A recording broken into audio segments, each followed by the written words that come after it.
Ambassador Jeffrey, thank you very much for joining me from the United States of America. Firstly, I'd like to talk about Iraq with you, as we had elections and the Iraqi parties are now starting negotiations to form a new government. Does the US, as per today, have enough influence in Iraq, on the ground in Iraq, to make sure that the next cabinet is not going to be an anti-American government? Well, first of all, thank you for having me on the show. Merry Christmas, Happy New Year, and hello to all of my friends in Erbil, in the north, and in Iraq. I'm happy to be here. First of all, the decision of a sovereign state to put together a government after a democratic election, and this one was free and fair, although participation was low, is a question for the Iraqi people themselves.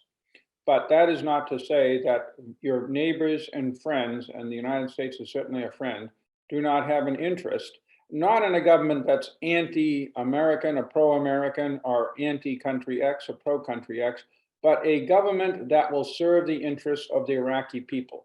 Any government that will serve the interests of the Iraqi people, all the Iraqi people, from Erbil to Basra, is a government that the United States will welcome and be happy to work with. I can assure you of that. In terms of the role of the United States in helping Iraq move on this path to independence, to security, and to national sovereignty, we are going to continue to be there. I have no doubt there are many things I wonder about on the new Biden administration Middle East policy. I think support for Iraq is one that you can be absolutely certain will remain strong. I see. And if you compare it to the years when you were in office and compare it to today, is the role of Iran, for example, more in Iraq?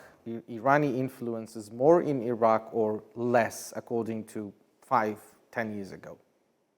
It is very difficult to measure the role of the influence of an outside country in the politics and security and society of another state. The thing that most concerns me is what Iran did not have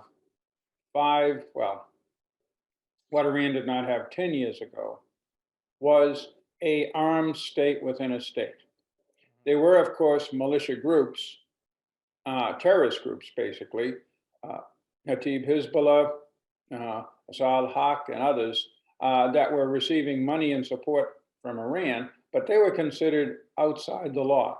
Now, some of these groups are officially parts of the Iraqi military. There's a ministry for the PMF for these militias, and they receive funding from the Iraqi citizenry, yet their loyalties are highly questionable.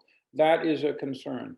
Again, Iran does not govern Iraq or call the shots in Iraq the way it does in Lebanon. But that is Iran's plan for Iraq, and not just for Iraq, also for, frankly, even Syria and certainly Yemen and other places that it can establish its roots. And therefore, it's important that the Iraqi people recognize this and act against it. And what you're talking about is the Shiite militias in Iraq, the pro-Iranian ones, which posed threats to international coalition troops, including American ones in recent days, weeks, months. And this threat continues even after 1st January 2022, because they have stated that even if one American troop, an advisor or a trainer remains here in Iraq, they are going to continue to attack them. Do you think the American reaction, the reaction of the United States against these militias, is fair enough to isolate these militias in a way that they cannot harm the American troops here in Iraq, and also will not be a threat to the interests of America in the Middle East? First of all, the United States has interests in keeping troops to help Iraq defend its sovereignty and its security against enemies, beginning with the Islamic State.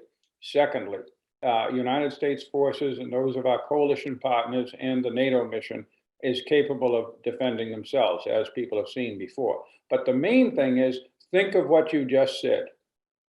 Iraq has a government. It has a prime minister, an acting one now, but still a prime minister, and a sovereign parliament. It's the job of those institutions to decide what kind of foreign relations you will have, with whom you will work, who can have troops in your country. Our troops are here as part of the coalition, legally under decisions of the Iraqi government. Thus, you have an element that is officially part of the Iraqi government, these militias, basically saying that they will decide who can be in Iraq and who cannot be in Iraq, and that they will use violence to attain their view of that against the will of the rest of the Iraqi people, who overwhelmingly want to see the coalition continue its efforts against the Islamic State. That's a problem not so much for the Americans, but for the Iraqi people, because their sovereignty, their voting, their political freedoms are being challenged by folks who take orders from Tehran, not from the people in Iraq. But in the meantime, interests of the United States in Middle East is also under attack by these militias. Do you think the United States has nothing to do, no measures to be taken against these militias? The United States, again, knows how to defend itself and to respond if we're threatened. Everybody has seen that. That's the first point. The second point is the United States is working throughout the region with our partners and allies to push back, to contest Iran's activities in the region. I wish the United States were more active on this profile. I think that the priority rather, remains on the nuclear negotiations. But there's no doubt that, in principle at least, the Biden administration sees the danger in a way that the Obama administration did not, but has not yet taken actions as strong as those of the Trump administration. That's where I would put it right now. I see. Okay, I started asking questions about Iraq, but from your answers, we moved to Iran, and that's a normal way of developing of the conversation. But when we look at the last 15 years in the Middle East, we see Iran developing its influence on the ground, not only in Iraq, but also in Lebanon, in Syria, in Yemen, in other countries in the Middle East. And from one of your earlier interviews I watched last night, I saw you talking about the strategy of the US in Syria. And one of the strategies is to keep as much as possible Iran out of the country, and the Iranian missiles not to continue to be in Syria and to be a threat to the neighbors of Syria. During the last 10 years, at least, from the beginning of the civil war in Syria, this has been the strategy of US to minimize the influence of Iran. But every year we see Iran increasing its influence on the ground. What's wrong with that? Why the US cannot achieve its strategy when it comes to decreasing the influence of Iran in Middle East? Well, first of all, US and Turkish troops and their local allies fighting against terror still occupy 30% of Syria. We still have crushing sanctions on the Syrian government. We are working to maintain the Arab League boycott of Syria, the boycott of individual countries, and a strong EU policy of sanctions, while doing everything we can to advance the UN efforts under Resolution 2254. We're also, as you know, the Israelis are working hard with their air forces, although they don't say so publicly very often, to strike these Iranian forces. And these activities, I'll just say in general terms, have support of the United States. So we're pushing back hard in Syria. It's not enough, I admit. And the key to that is negotiating a deal with Russia that Syria will only return to the international community as a normal country all the troops will leave, the sanctions will end, only when it deals with our security concerns, Turkey's, Israel's, the Arab worlds. And so far, Russia and Assad have not said yes, but we're still trying. I see. But while the US and its allies are busy doing what you told me in your answer to the question, on the ground, Iran is getting stronger every day. Do you think at some point a deal with Putin will, even a deal with Russia and Putin and Assad will not be enough to minimize the influence of Iran? It's a very good point. Besides Iranian and other Iranian-supported militias such as Hezbollah helping Assad in the fight against the Syrian opposition, you also have Iranian efforts to dig deep roots into Syrian society. We see this along the Euphrates in Dar ez-Zor, Raqqa, and elsewhere, where they make deals with local tribes. That is a concern also for Russia. Whether Russia will recognize that concern and compromise with the United States, that's a question that is possible. Certainly, then Secretary of State Pompeo went to Sochi, and we had a long discussion with President Putin on exactly this. Putin did not take the necessary steps, but I think the situation may be different now. I certainly hope so, and I think that that is the way forward. But there is not an abundance of time. Eventually, it will be very hard to get Iran out. How do you get Iran out of Lebanon today? That's the thing that both the Russians and the Syrian government and the Syrian people need to think about. And the US as well. And the US as well, exactly. Okay. So deal with Putin and with Russia may be something far to forecast from today, but negotiations for a deal with Iran on its nuclear program has been talked about since the new administration is in office. By many accounts, Biden is not willing to go back to the Obama's nuclear deal. He neither wants to continue the current status quo, which was imposed by Trump. What do you think Biden is willing to do? Is the plan to introduce a Biden plan? I think that Biden would be delighted to go back to a clean continuation of the Obama era JCPOA, the Iranian nuclear deal. Biden says that negotiating with Iran on its missiles, on its regional actions are also on the table, and we would like the Iranians to agree to that. But that's just political propaganda. The administration, first of all, knows that it's very, very hard to negotiate with Iran on missiles or its regional behavior. Iran just doesn't talk to us or anybody else on that stuff, as the Arab countries know as well. It says that it's in Syria, it's in Iraq, it's in Lebanon, because of the governments have asked them in, and therefore it's not our business. So therefore, that's not a real policy. The real policy of the Biden administration is to return to the JCPOA. The problem is the Iranians have rejected that.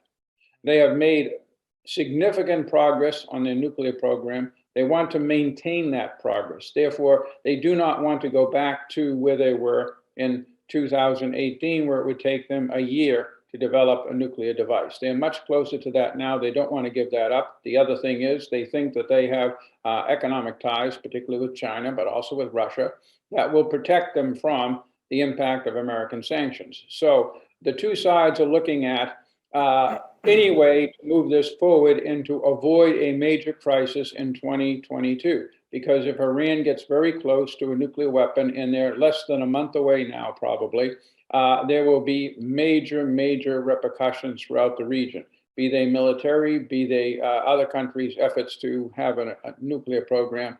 The possibilities are ominous. So what you're telling me is after this point, even going back to the nuclear deal with Iran will not guarantee minimizing the influence of Iran in Syria in Iraq and in other Middle Eastern countries. It's a totally different subject, although the Americans say it's on the table, but you're telling me it's propaganda. Is that true? Right. Yeah, the point is the Obama administration believed, a quote from President Obama in The Atlantic, that is that the region, and specifically Saudi Arabia, need to learn how to share the region with Iran.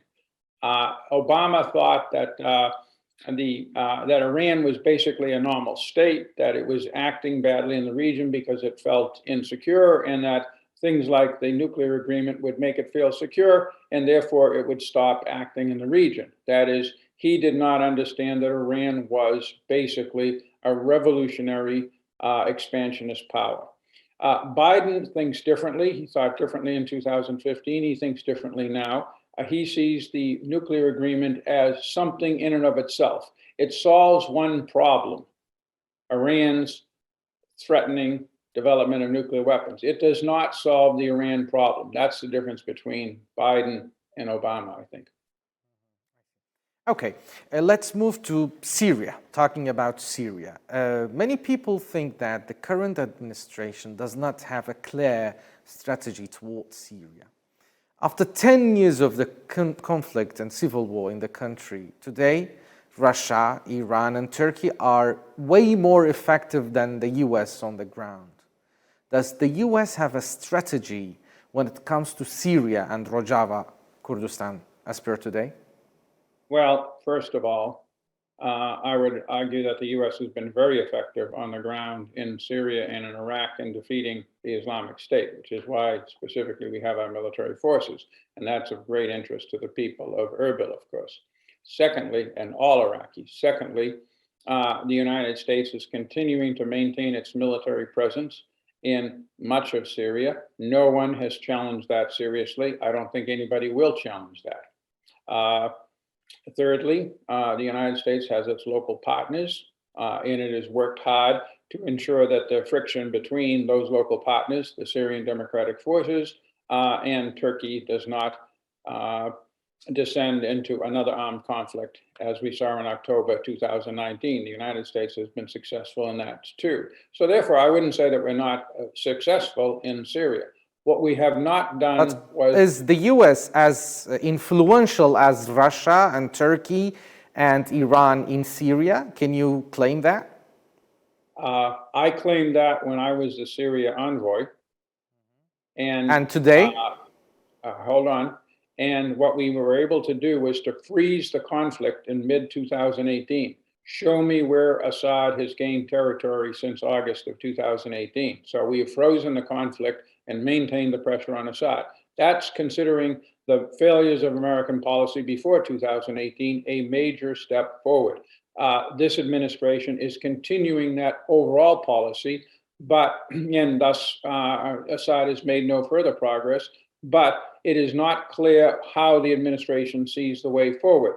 This is not just my complaint, it's the complaint of both Senator Menendez, the chair of the Senate Foreign Relations Committee, and his counterpart from the Republican side, Senator Reich. And these are the people who should know.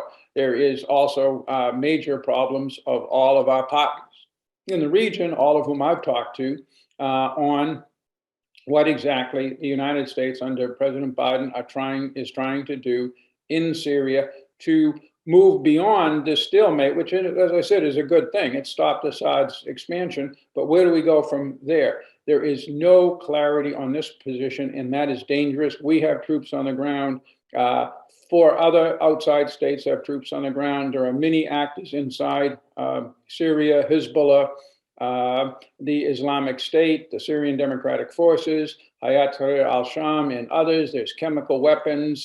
There's Iranian long-range missiles. This is a powder keg, and the administration owes us all and owes its friends in the region who are affected, such as the Iraqis, an answer. Okay. You mentioned October 2019. Firstly, I'd like to ask you this question. By the time you were in charge, and you call those era as a success for the United States in keeping its friends on the ground. They're keeping their safety and keeping them safe. But on the contrary, when you look at it from this part of the world, in most cases it was called betrayal. So it's been more than 2 years since a phone call between Trump and Erdogan on October 6th resulted in withdrawal of the US troops from northern territories in Rojava, Kurdistan. You remember this withdrawal led to weakening the Kurds in Syria, an ethnic cleansing, and also a non-official but practical annexation of a Syrian territory to Turkey. It was mentioned in this way by the Foreign Relations Committee during that hearing that you were there back in 2019.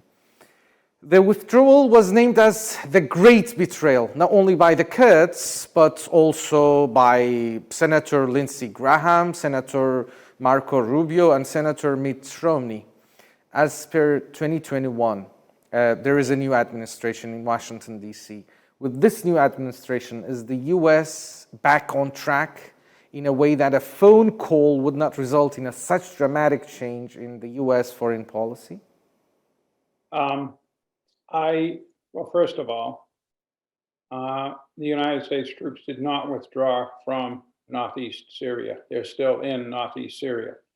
They pulled back from certain areas because the Russians came in at that time.